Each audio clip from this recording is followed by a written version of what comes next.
Students welcome to this lecture जिसमें हम force field के मुतालिक एक क्वेश्चन सॉल्व करेंगे ताकि हमारा ये जो कॉन्सेप्ट है फोर्स की इलेक्ट्रिक फोर्स की फील्ड के मुतालिक वो ज़्यादा बेहतर हो सके। ठीक है, सबसे पहले हम देखते हैं कि हमारे क्वेश्चन के दो पार्ट्स हैं, जिनमें से जो ए पार्ट है उसमें हमें कहा गया है कि find the magnitude and direction of the electric intensity at a point distant 50 centimetre in air from a charge Q. ठीक है, हमें एक चार्ज बताया गया है। ठीक है, क्यू हमें गिवन है जिसका हमें बता दिया गया है कि वो 5 माइक्रोकूलम है और ये हमारे पास पॉजिटिव चार्ज है, यानी कि हमारे पास एक बॉडी है जिसमें से इलेक्ट्रॉन्स की कमी है। ठीक है, इलेक्ट्रॉन्स की कमी है, दैट्स वाई उसके ऊपर चार्ज है हमारे पास 5 माइक्रोकूलम का।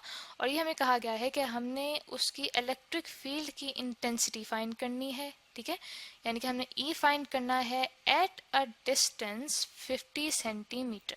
ठीक है, 50 सेंटीमीटर यानी कि आर भी हमें बता दिया गया। ठीक है, इस पूरे क्वेश्चन का मतलब ये है कि अगर हम लोग कोई भी पॉइंट चार्ज, ठीक है, पॉइंट चार्ज को हम ले लेते हैं Q1। ठीक है, फॉर एग्जांपल कोई भी पॉइंट चार्ज है, यूनिट चार्ज है जिसके ऊपर एक यूनिट का चार्ज है, वो 50 सेंटीमीटर के फासले पे चार्ज Q से लाते हैं, तो वो चार्ज जो है पॉइंट चार्ज Q1 वो कैसी इलेक्ट्रिक फील्ड इंटेंसिटी वो फील करेगा अपने ऊपर। ठीक है, कैसी वो फोर्स अपने ऊपर फील करेगा इस चार्ज Q की वजह से।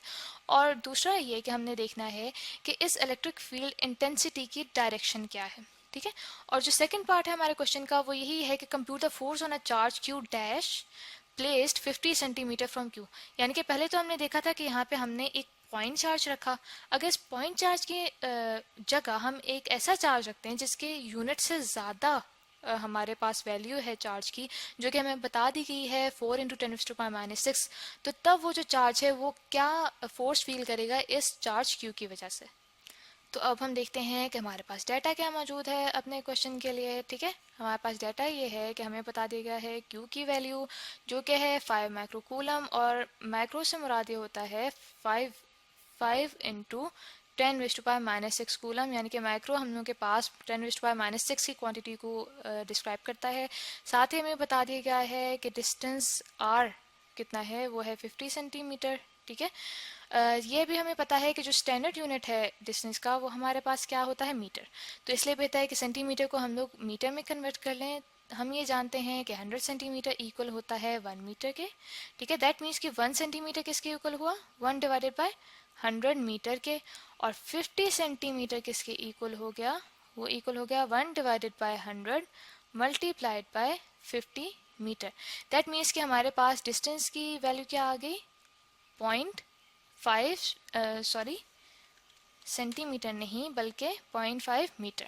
ठीक है, ये हमारे पास आर की वैल्यू है और अब हमें फाइंड करनी है इलेक्ट्रिक इंटेंसिटी ई की वैल्यू। ठीक है, अब हमें ये पता है कि जो इलेक्ट्रिक फील्ड इंटेंसिटी है वो वेक्टर क्वांटिटी है, जैसे वो डायरेक्शन भी रखती है। ठीक है, इसलिए हमने उसके ऊपर साइन भी लगाया है वेक्टर का। तो उसके लिए हमारे पास फॉर्मूला आता है कि हम लोग फोर्स अप्लाई कर रहे हैं किसी चार्ज क्यू पे। ठीक है, तो अब हमने देखा कि अब हमने पार्ट 1 में मालूम करना है किसी भी पॉइंट चार्ज के ऊपर, जिसे हमने Q1 कहा है, तो हमारे पास फोर्स कितनी आएगी चार्ज Q की वजह से, वो आएगी 4πε0। ठीक है, Q into Q। Q second वाला जो है वो Q1 है जिसके ऊपर हम लोग फोर्स अप्लाई कर रहे हैं, डिवाइडेड बाय R²। ठीक है, और इस होल को अब डिवाइड करना है Q कौन से वाला, पॉइंट चार्ज वाला, और जिसकी वैल्यू हमने रखी थी Q1। ये Q1 और ये Q1 आपस में कट जाएंगे, तो हमारे पास इलेक्ट्रिक फील्ड इंटेंसिटी का फॉर्मूला आएगा 1/4πε0 Q डिवाइडेड बाय R²। ठीक है, जैसे कि हमें Q की वैल्यू तो पता है, उसकी वैल्यू हम पुट करते हैं। ठीक है, हमारे पास इलेक्ट्रिक फील्ड इंटेंसिटी की वैल्यू आ जाएगी 9.0 इंटू 10⁻⁹।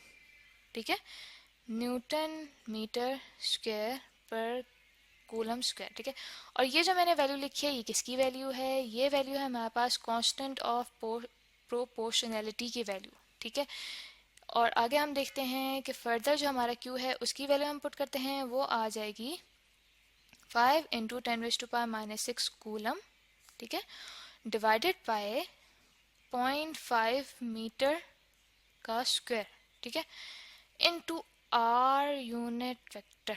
अभी जो आर है ये किसको शो कर रहा है, ठीक है, ये शो कर रहा है कि देखें, जैसे अगर मैं आपको यहाँ पे एक्सप्लेन करूँ कि ये क्यू है, ठीक है, इसके ये हम जानते हैं कि जो इलेक्ट्रिक फील्ड लाइंस होती हैं वो रेडियली आउटवर्ड होती हैं, ठीक है, रेडियली वो आउटवर्ड होती हैं, यानी कि जैसे जैसे मैं यहाँ पे सर्कल बनाती जाऊँ, ठीक है, आप यहाँ पे देख रहे हैं कि इस सर्कल का मैं जो रेडियस ड्रॉ करूँ, यहाँ पे जैसे अगर मैं रेडियस ड्रॉ करती हूँ तो उसी की डायरेक्शन में जो है मेरी इलेक्ट्रिक फील्ड लाइंस जा रही हैं।